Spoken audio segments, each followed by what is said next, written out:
That's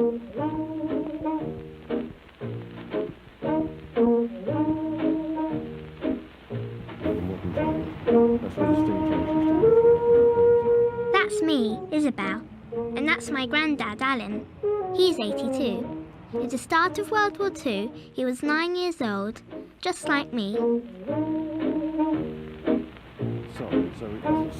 During the war, Grandad lived at the top of this hill. From here, he'd often see British warplanes going off to fight enemy planes attacking London. Sometimes I go to school by car, but mostly I go to school by walking. How did you get to school? Well, I used to go to school on my roller skates. But of course, as you can see, this hill is quite steep. But there was no danger because there was no traffic. The mile-long journey would take him 20 minutes to walk, or less than 10 on his roller skates. This is his school, Preston Park in Wembley. It's still here today.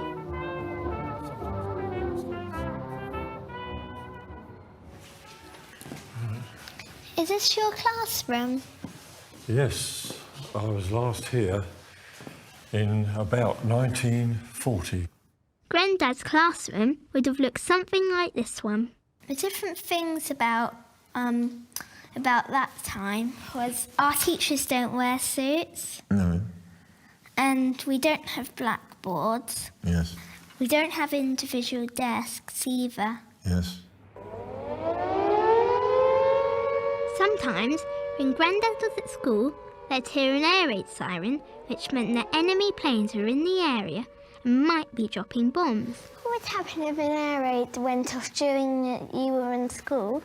It really was disruptive, and the head mistress here has written about the daily effect this had on the school. So here you see September the 6th, for example. School began at 10:30 this morning and at 2:15 this afternoon, following air raid warnings. September the 14th, school opened at 10:50, following the all clear, but children went to the shelters at 11 and remained until 11:40. If the air raids happened during school, then I think I would feel a tiny bit scared. But Grandad wasn't scared. I used to go home sometimes hoping, looking up to the sky and hoping I would see a dogfight with the Hurricanes and Spitfires attacking the bombers and all the white lines and tracks left in the sky. Because for a young lad, believe me, that was very exciting. During the war, 9,000 bombs found the area where Grandad lived. Because of the bombing, many children were evacuated to safer parts of Britain or even to other countries. Some of Grandad's school friends were sent to Canada on this boat. Here, on September the 23rd, is a very sad entry. The whole school was shocked today when we received the news that 7 children lost their lives when the ship in which they were being evacuated to Canada was torpedoed.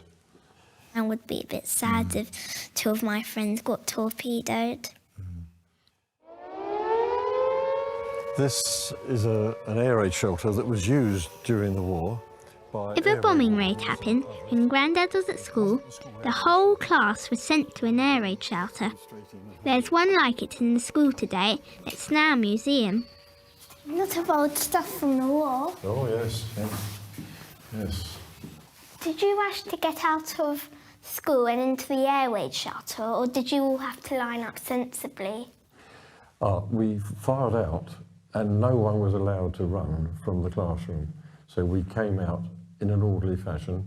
Then the teacher checked that everyone was out of the classroom and we'd be counted in. It was like a fire drill. Were you allowed to talk?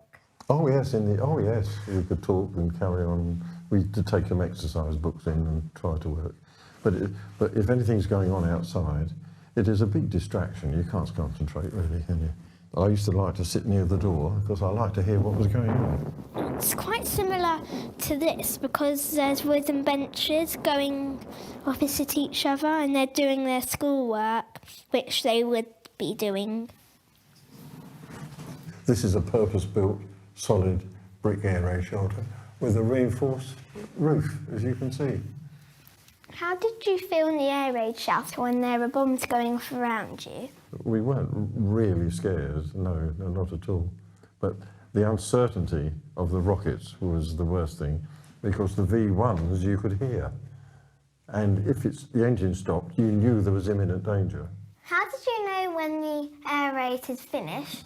Well, the siren would go up high and then stay on high for a steady pitch.